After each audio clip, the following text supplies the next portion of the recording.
Assalamualaikum warahmatullahi wabarakatuh. Ya, kita masih belajar pada materi sistem rem ABS, anti lock braking system. Ya, anti lock braking system pada materi pemeliharaan sesi sepeda motor. Langsung saja kita ke materi. Rem ABS dirancang untuk mencegah penguncian rem pada saat pengereman mendadak atau pengereman di permukaan jalan yang licin, karena penguncian rem akan menyebabkan slip sepeda motor dan tidak mau mengontrol arah kendaraan. Misalkan sepeda motor kita berjalan dengan 100 km, ya kemudian ada kucing lewat, ya kemudian kita akan mengerem mendadak. Ya, kalau kita mengerem mendadak dengan kecepatan segitu, maka kita tidak mampu mengontrol arah sepeda motor. Kita tidak akan mampu mengontrol arah sepeda motor. Ya, nah, seperti itu intinya supaya lebih aman lah. Ya, itu.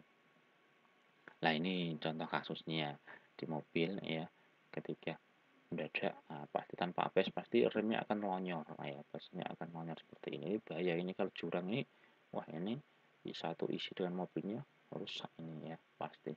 Ya, kalau sepeda motor seperti ini ya, yang merah ini tanpa ABS. Tapi kalau dengan ABS dia lebih halus, lebih smooth, dia dapat mengontrol laju kendaraan. Ya, itu. ABS ya, itu ada control unit dan ABS modulator. Ya, mempunyai dua fungsi. ABS control unit mendeteksi sensor roda depan dan belakang. ABS modulator membagi tekanan yang sesuai. Ini adalah di dalam ABS itu ada dua komponen utama, ya sangat utama, komponen vital. Control unit dan ABS modulator. ABS control unit itu adalah sebagai otaknya. ABS modulator adalah yang menerima perintahnya, yang memberikan pompa, yang memberikan tekanan pada rem depan dan rem belakang. Itu.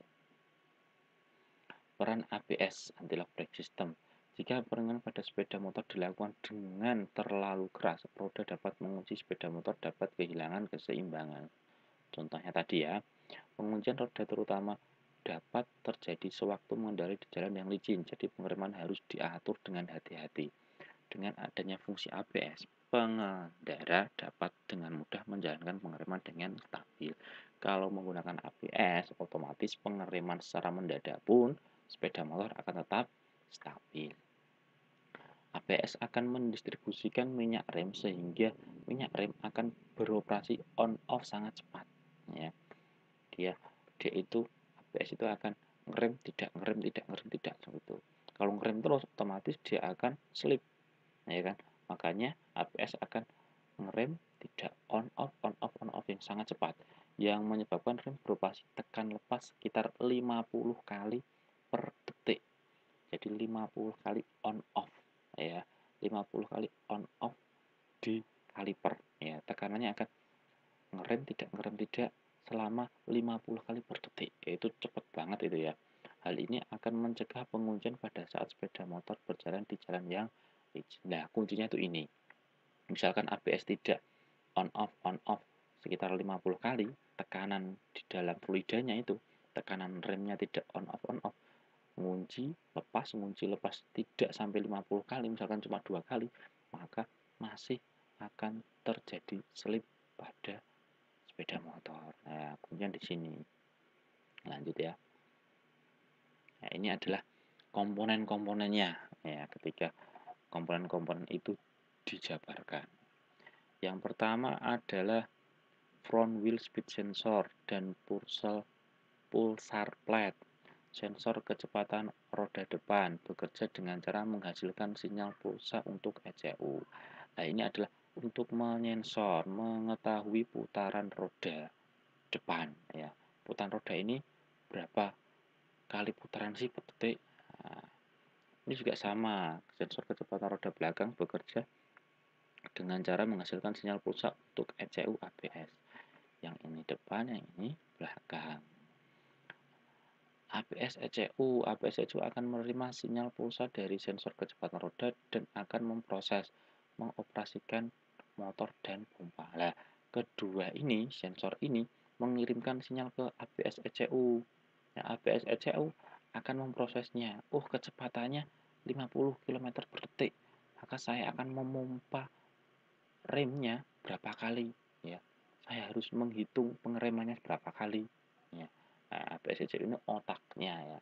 Ya, otaknya. Kemudian ABS modulator.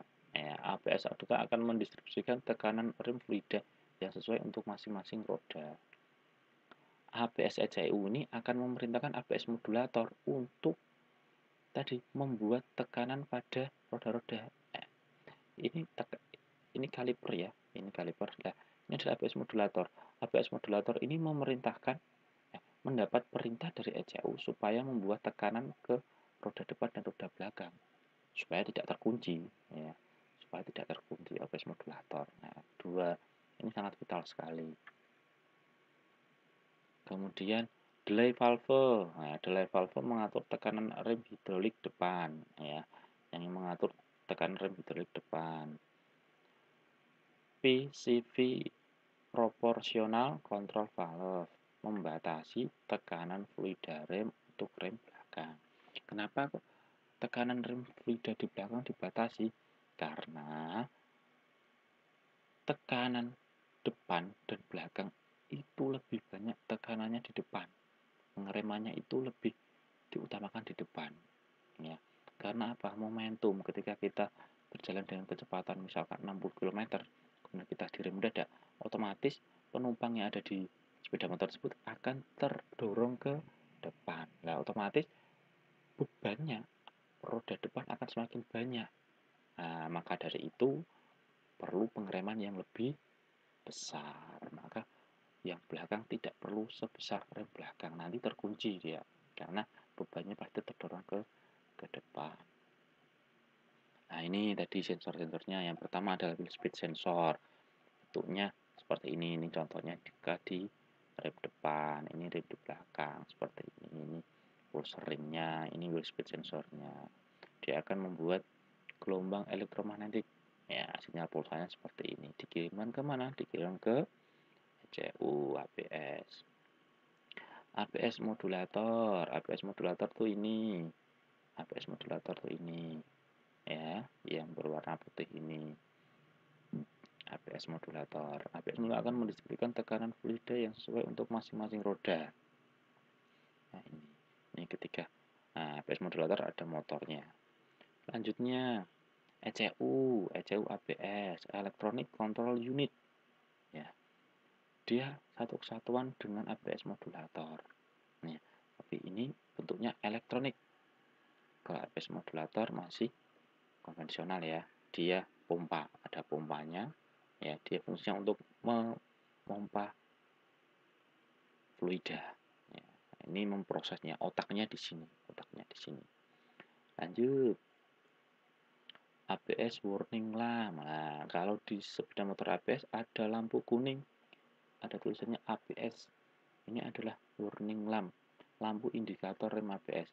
Pada saat kunci kontak diputar on, lampu peringatan ABS akan menyala sampai roda depan dan roda kecepatan roda belakang lebih bawah 10 km per jam, ya. Akan menyala ketika kurang dari 10 km per jam. Ketika sudah 10 km per jam, lampu ini akan mati. Kemudian lampu akan mati. Jika ada masalah dengan sistem ABS, lampu peringatan akan berkedip sebagai kode untuk menunjukkan masalah. Ketika ada masalah dalam sistem ABS itu kan elektronik, ya. Ketika dalam elektronik itu ada masalah, maka lampu ini akan berkedip. Misalkan tadi wheel speed sensornya putus kabelnya, maka lampu ini akan berkedip, ya, menunjukkan bahwa ada masalah pada sistemnya, mau diperbaiki. Nah, seperti itu. Lanjut, PCV proportional control valve membatasi tekanan fluida rem untuk rem belakang dalam kasus rem darurat karena titik berat kendaraan central of gravity akan dialihkan ke depan. Oleh karena itu, rem depan membutuhkan tekanan pengereman yang lebih daripada rem belakang. Delay valve, ya, mengatur tekanan hidrolik yang dihasilkan oleh pemasukan dari rem atau handle rem. dan menjalankan rem depan. Rem valve ini ya, yang mengatur tekanan hidrolik dari rem depan. Jadi sudah pasti ya kalau pakainya ABS pasti dia pakainya hidrolik, nggak mungkin pakainya rem mekanik pakai kabel gitu, nggak mungkin. Ya, pasti remnya rem hidrolik. Nah, terus bagaimana sih ketika rem hidrolik itu ada trouble, misalkan ECU-nya ya, ECU ABS-nya kena air, kena banjir, kemudian apakah remnya itu akan mengunci, apakah remnya itu akan tidak bekerja sama sekali ya. Wah, itu malah kalau tidak bekerja sama sekali malah bahaya ya, kalau terkunci malah kasihan motornya ya. Ya, pengereman ketika ABS ada masalah, misalkan ECU-nya rusak, kena air dan lain sebagainya, maka dia masih tetap bekerja, tetapi fungsinya hanya seperti rem hidrolik biasa. Jika ABS tidak diaktifkan, sinyal listrik dari kontrol unit dimatikan, salinan valve masuk terbuka dan salinan valve keluar tertutup. Contohnya ini alirannya dari master silinder langsung dialirkan ke roda, tidak diolah ke ABS modulator maupun ABS ECU. Jadi fungsinya hanya rem biasa. Ketika mau kecepatan kencang ya tetap selip kalau dadak ya. Tuh. Ya, sebelum saya akhiri ada motivasi buat kita semua, orang-orang teknik. Pikiran bukanlah wadah untuk diisi, melainkan api yang harus dinyalakan. Anak teknik bukanlah budak dari industri, melainkan lokomotif bangsa di masa depan. Tetap semangat belajar otomotif, pasti apa yang kita lakukan bermanfaat di kemudian hari. Mungkin itu dari yang bisa saya sampaikan, kurang lebihnya minta maaf. Wassalamualaikum warahmatullahi wabarakatuh.